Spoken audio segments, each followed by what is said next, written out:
Hello and welcome back to SFJT News. Today's first topic of discussion will center around the fact that an African American, the first African American, was just rewarded an Emmy. The only thing that separates women of color from anyone else is opportunity. 2015. Well, it's about time that this has happened. Voila Davis has surely made history and proved that race does not hold an impact on talent. Any color can hold a sense of talent regardless of their physical identity. Davis expressed, "You can't win an Emmy for roles that are not there." Writers provided a beautiful African-American leading female role. And now let's see what Smiley has to say about the matter. Thank you, Judy.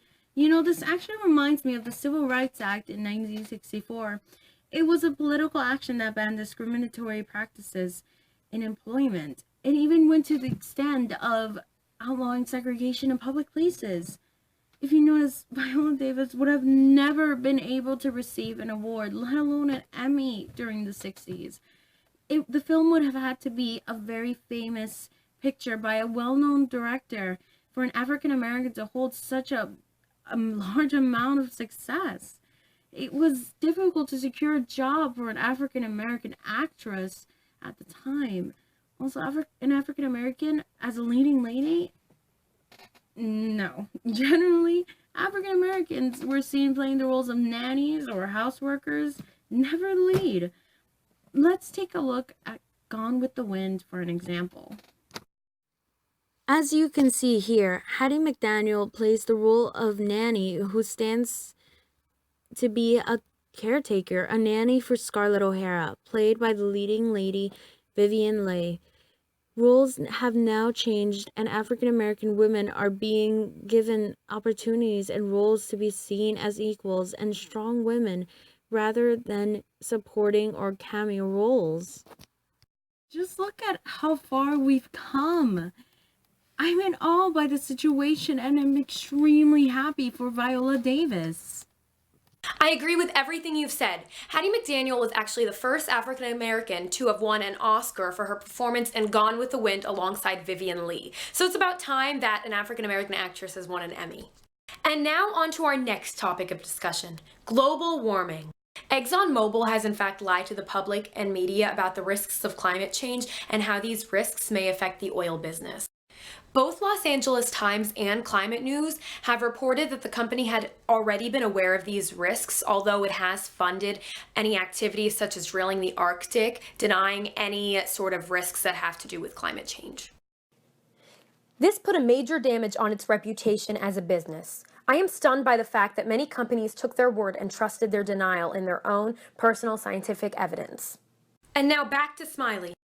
This actually reminds me of the duck and cover drills in the 50s and 60s.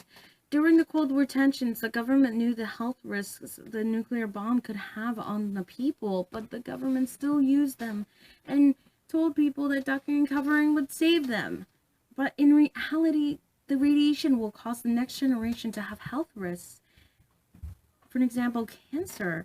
Not only did many people suffer from cancer, but children were born with deformities, and such as children being born without arms or legs or no eyes.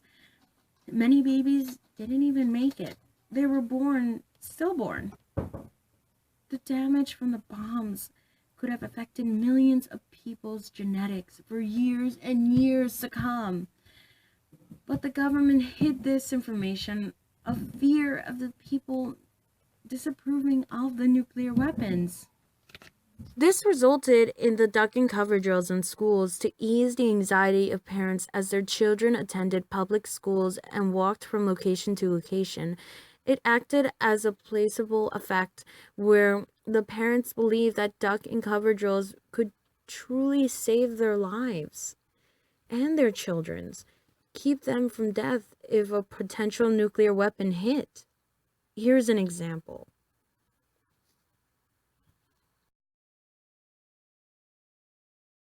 Some things never change. Wow, I never would have thought of that. It amazes me how vulnerable we are to these false beliefs. And our final topic of discussion today concludes with child labor. Currently in North Carolina, child labor still exists today. Today we are going to be examining the work that goes behind these tobacco farms in North Carolina and the work that teens and children both undergo. Human Rights Watch actually interviewed a 16-year-old teenager named Elena G, who started working at these tobacco farms ever since she was 12, spent these long summers working at these tobacco farms, all because she wanted to make money to support both herself and her family. I don't feel any different in the fields than when I was 12, she told Human Rights Watch. I still get headaches and my stomach hurts, and I feel nauseous. I just feel like my stomach is like rumbling around. I feel like I'm going to throw up. Many of these symptoms that she is describing could hold a potential with illnesses such as acute nicotine poisoning. Every summer, teenagers and children like Elena that work on tobacco farms are being exposed to toxic pesticides and acute nicotine poisoning and so forth. Many groups are adopting new policies to put a ban on any children under 16 working on these tobacco farms. However, this still raises an issue because 16 and 17-year-olds are at a developmental stage in their lives where they are particularly vulnerable to these toxins such as nicotine itself. A majority of the teenagers and children that were interviewed by Human Rights Watch say that they have experienced many of the symptoms related to acute nicotine poisoning, and although laws prohibit them from working, they're still hired regardless. What do you have to say about this, Smiley? What do you have to say about this, Smiley? I can't believe my ears. I thought we were much farther ahead than this. It simply amazes me that these children are hired at these ages. Child labor was common in the 1900s, where almost 1 million American children worked, but that increased during the 1900s, where almost 3 million children worked. The average age for children to begin working was between the ages of 10 and 15, but it was recorded that children worked at much younger ages. Many suffered through working conditions where their little bodies became deformed and where children became horribly ill. The reasoning for working back then was having enough to feed themselves and helping in reducing their parents' burden. Many didn't know how to read or write because they left school to go to work. Coal mining was big among working children because many were hired because of their small hands and ability to have more energy than adults. But I thought this would all be left in the past and that safety precautions would be utilized. Many took a stand for this in the past to outlaw child labor. More attention needs to be brought to this matter. Who would have thought? Well, that sums up our topics of discussion for today. Please stay tuned for more SFJT news.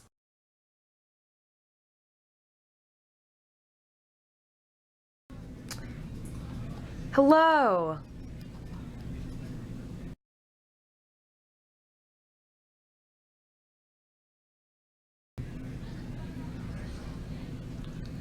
Well, as I remember, it was a time of turmoil.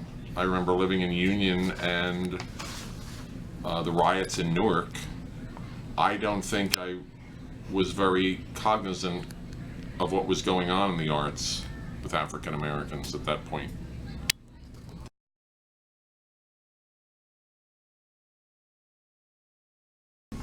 All I know about is the film. I did not see the stage production of it, but it was very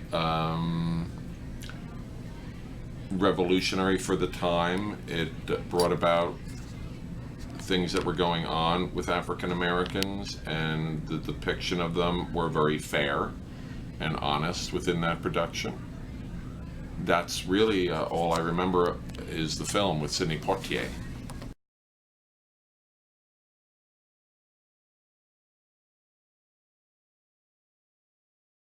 I think it was a lot of white actors playing roles from the 60s into the 70s. I know, again, Sidney Poitier was a big factor in getting more African Americans in movies.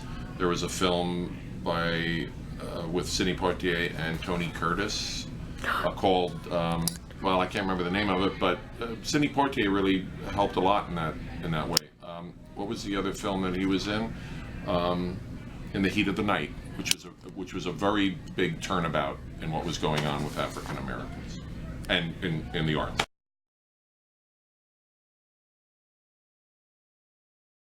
Limited.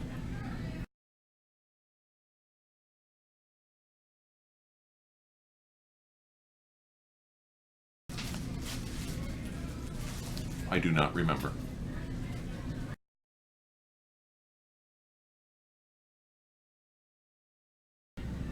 I don't know. I'm sure there was.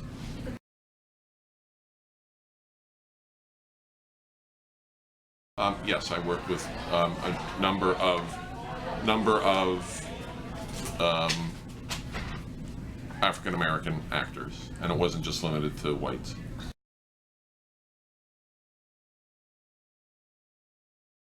I worked with a number of African American actors, and it wasn't just limited to whites.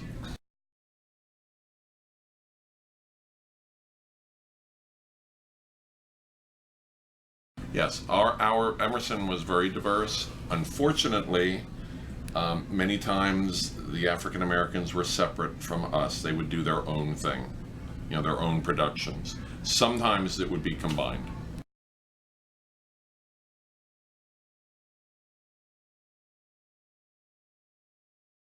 Generally whites.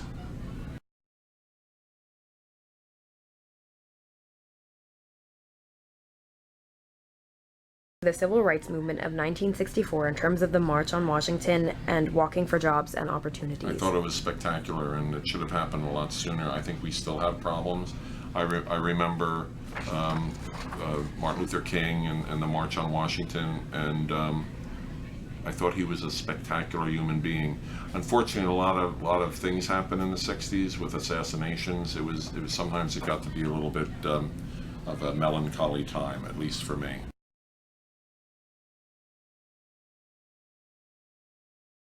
I watched it on TV. I did not know anyone. I was somewhat of a sheltered child in many respects at that time, so many of the things that I saw or experienced before I went to college was either on TV or in high school.